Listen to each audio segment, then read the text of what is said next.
All tsunami advisories are now canceled for coastal regions of our province. Those advisories were put in place last night after that 8.8 magnitude earthquake in Russia. That triggered tsunami warnings from Japan to Hawaii. For more on this, let's go to Brent Ward. He's the co-director at the Center for Natural Hazards Research at SFU. Brent, we appreciate your time. We know you've done a lot of interviews on CBC and other outlets over the past day. Let's start with some of those advisories that had been in place along the coast. Walk us through what it takes to get an alert out to the public. Yeah, that's a great question. It actually starts internationally where a potential large earthquake is identified. The computer will say this is a potential tsunami hazard. A seismologist will evaluate that. And then if they feel it's a concern, they will send out a notice to countries that may be affected. And then the individual countries will then decide which areas of the country or various areas of the coast to send that notice out. And people got that last night. Mm-hmm. Now, how well do you think the system worked? And we asked because we did speak with some people who said they didn't receive any alerts on their phones, and they were in those areas where those advisories would have been sent out. Yeah, that's a good question. You know, there were some little glitches the last time we had that earthquake in the Sunshine Coast, and not everybody got a notice. So it's actually quite good that happened, because they can now evaluate the system and see why some people aren't getting it. It could be you need to switch something on your phone, or there is something to do with certain cell towers that maybe need to be evaluated.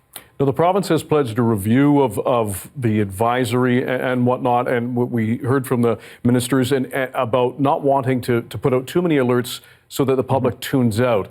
What about the balance there of keeping people up to date, but not sending out too many that they just say, I'm not going to pay attention? Yeah, I mean, that's always the issue with hazards. You know, you see it all the time with hurricanes. People evacuate and then nothing happens, and then they don't, and then it gets bad. So it's a fine line. Yeah, I mean, certainly the warning was a good thing to do, because we really don't know. That's a big earthquake, sixth largest ever historical earthquake, and it could have produced a very significant wave. So there had to be a warning to go out, and then that gets modified as more information comes in. Lastly, we've talked about the big one, a massive quake that could hit BC. What is being done now to make sure communities are prepared for that kind of a tremor?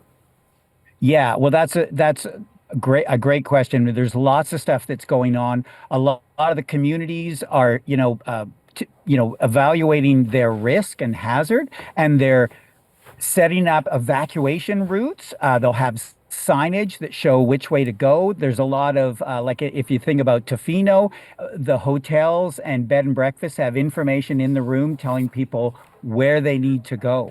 So, that's great. We just need to make sure that the public is aware of what to do, because unlikely that a notice will come through when there's a 9 point something off our coast. The cell towers may not be functioning. So you need to know when the ground shakes intensely, then you need to head to higher ground.